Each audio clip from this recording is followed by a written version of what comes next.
Hello guys, welcome back again sa ating programang The Action Man at sa ating YouTube channel. Migil-migil shoutout po sa lahat natin ng mga viewers Luzon, Visayas at Mindanao all over the world. So ito mga ka-action, no, bigyan ko lang po itong reaction.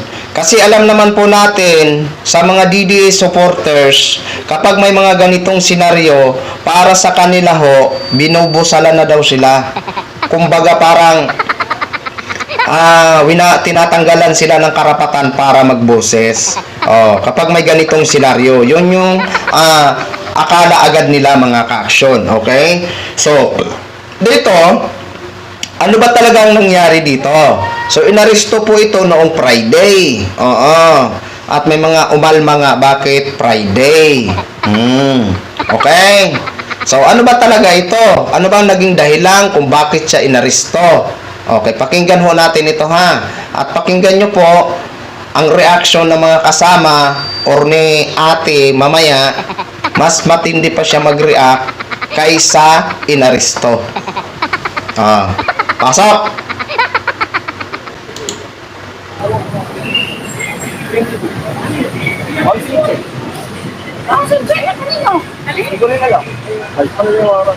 Gawa-gawa na naman ang... Anong warat to? Anong warat mo? Tinatalong ng ano? Di BP22, bouncing check. Bouncing check? Bakit kayo lang lumabas? Tapos, personal check yung sa akin. Personal check? Ang nakasulat doon, company. Company, tapos walang... Wala eh, no? Wala. Lumalabas kasi pag BP22, it's people of the Philippines against Against you. Ano? Tapos, Ayan, hindi niya po dininay. Hindi niya dininay ha. Ang nakano daw, bouncing check company. Pero sa kanya daw, personal check. Ibig sabihin, kung personal check, personal niya na ano yon. Tapos kung company, dapat may ano na company pero wala daw nakalagay kung anong company. So, ano ba to? Nag-issue siya ng chicken na talbog. Di ba? Parang ganun, di ba? Ano ba na talbog ang chike? Kasi personal check daw ang sa kanya ang inamin niya.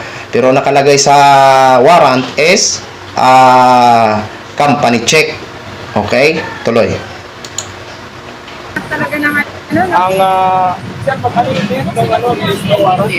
Pwede ba mabasa, sir? August 16, 2024.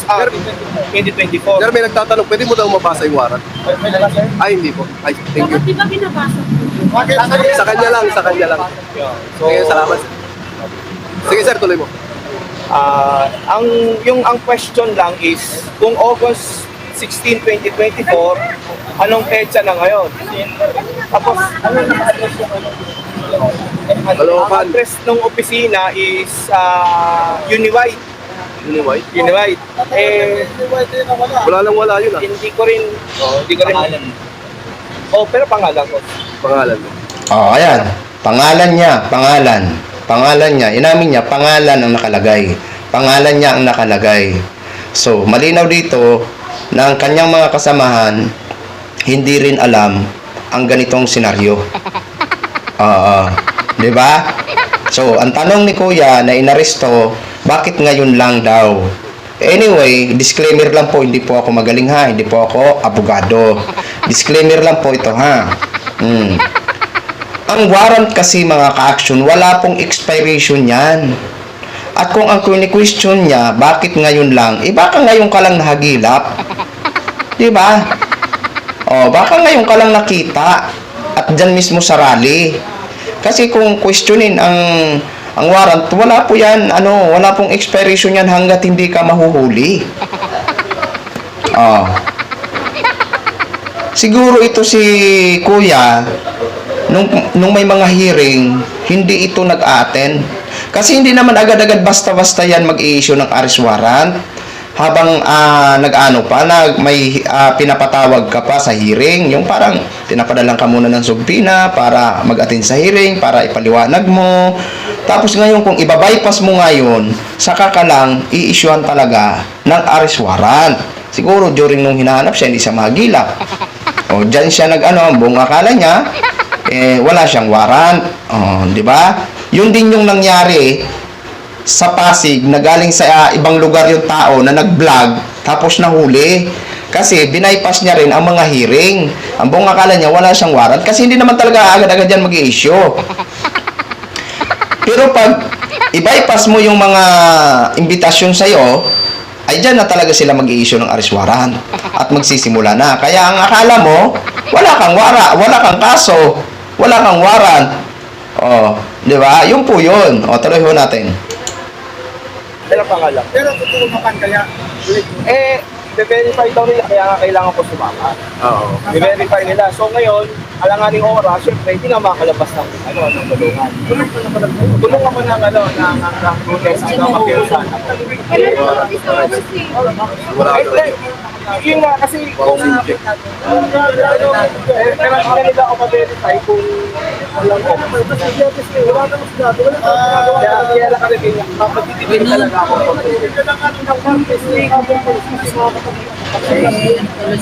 Saka bakit? Sir, may yung warrant of arrest sa'yo, alam mo ba yan na nangyari sa'yo? Ginawa mo ba talaga yan? Hindi mo ginawa? Ano yung reaction ni Kuya nung tinatanong siya? 'Di ba? Parang ano lang siya, natural lang. Kasi mga ka-action, kung wala ka talagang ginawang kasalanan, hindi yan ang magiging reaction mo eh. Sa totoo lang. Hindi yan ang magiging reaction mo. Kumbaga parang seryoso ka na nagagalit ka. Kasi alam mo talaga na wala kang kasalanan. Pero sa kanya, ang pag-iling-iling niya, naka-smile. Hindi. Kumbaga parang ano lang, alam niya na yan. Oo. Kasi ako naman, magre-react ako. Teka muna, bakit niyo ako inaresto? Wala naman akong kasalanan. Di ba? Ganun po yun. Mas matindi pa nga mag-react yung mga yung mga kasama niya dyan. Mamaya si ate papasok dyan. Yun ang matindi mag-react. Tuloy.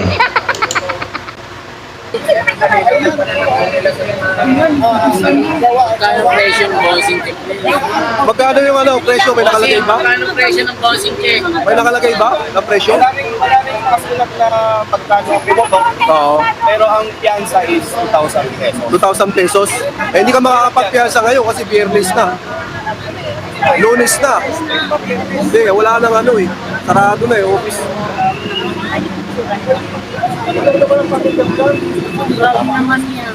So ayun, narinig niyo po bouncing check. Kunin nyo yung lahat ng damit niya. Wala na kayong ititira. Yan yung lahat ng ano niya. Saan ka naman dadala na kuya? Hindi, dapat sumama kayo doon. Samahan nyo na lang. Hindi pwede yung siya lang. Hindi pwede.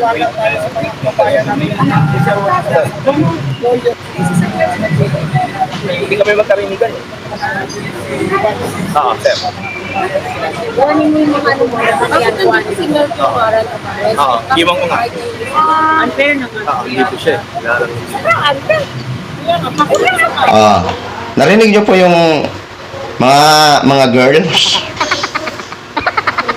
Bakit naman daw Friday gin-serve ang warrant of arrest? Unfair naman daw. Mga ma'am, wala pong pinipili ang pag-serve ng arrest warrant. Nagkataon lang na Friday siya nakita dyan. 'Di ba?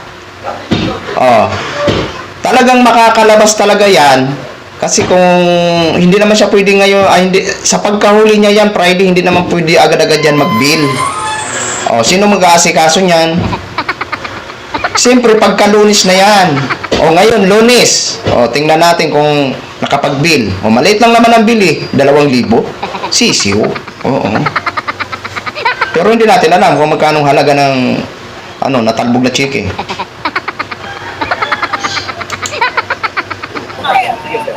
Wala sa ulo siya eh.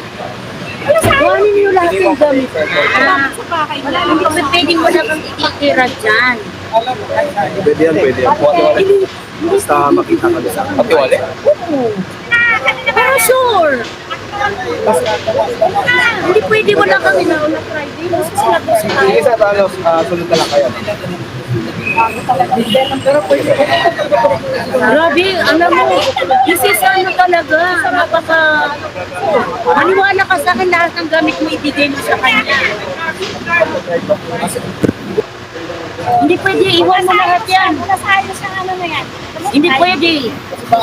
Lahat ng gamit mo ibigay mo. Bigay mo na lang din. Lahat. Uy. Ano ko yung lahat ng gamit mo iwanan mo sa kanila. Hindi pwede kami.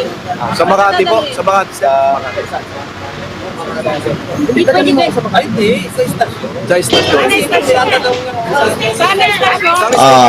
Malinaw na malinaw po ang galing ang reklamo sa Makati.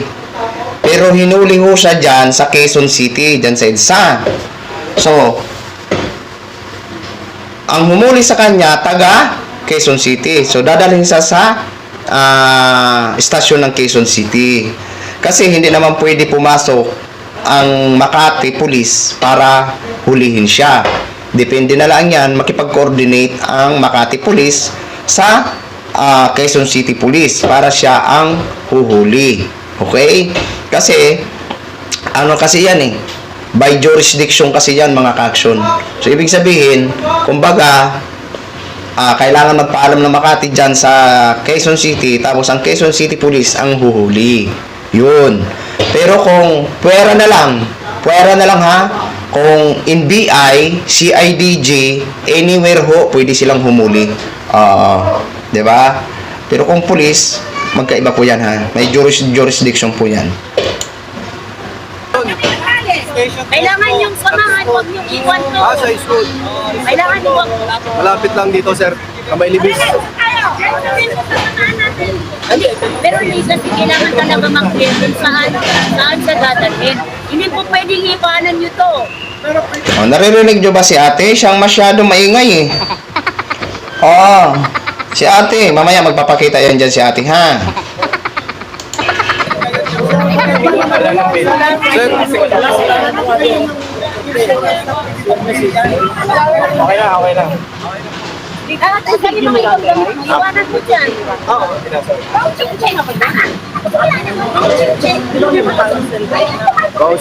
bouncing check. Kaso hindi niya alam na wala daw siyang alam doon. Sabi ng vloggers natin. Si Kuya Nelson ito, Channel 167. Wala siyang alam. Inamin niya nga kanina na ang alam niya personal check, hindi company check. Tapos sasabihin wala daw siya alam. Inamin na nga ni Kuya eh, na alam niya personal check, hindi company check.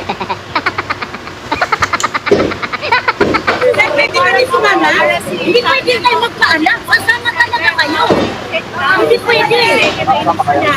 Hindi pwede. Magpapaalam pa kayo sa kahit saan. Sakay kayo sa akin. Kasama kami. Lahat. Sama. Tara na lahat tayo. Kasama tayo. Trabaho lang yan. Trabaho lang yan, sir. Ayan nyo si sir, trabaho lang yan.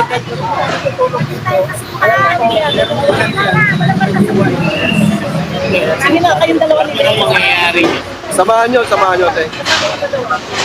Yung gamit ako na para sa Station 12 dito sa Eastwood, sa Libis. Sakop po ng Quezon City. May piyansa naman siya, dalawang 2,000. Kaso nga lamang, Alam mo, ako, hindi sila alam ko, alam ko, pwede kang sumuha. pwede ka nung sunod. Sige. So, ayun na po mga kababayan. So, ayan po mga ka-action, mga kakamping ka. Malinaw na malinaw po dito na hindi po ihinuli si Kuya dahil sa pagbablog dyan sa rally. Hinuli ho siya dahil may warrant of arrest ho siya. Yan po ang malinaw. 'Di ba? Kasi baka mamaya o baka nagbigay na nga siguro ng komentaryo ang mga vlogger nila na mga nagakomentaryo, baka sabihin naman nila binubusalan naman ng gobyernong ito sila. Malinaw po yan, may kaso, kaya may warrant of arrest. Okay? Siguro ngayon, makakaano naman siguro yan, makakalaya. Okay? So, yun lang po, mga ka-action, mga kakamping ka. Maraming salamat po sa ating mga viewers, Luzon, Visayas, at Mindanao, all over the world. Ako po, ang inyong lingkod, si The Action Man. Good morning, everyone. Beautiful.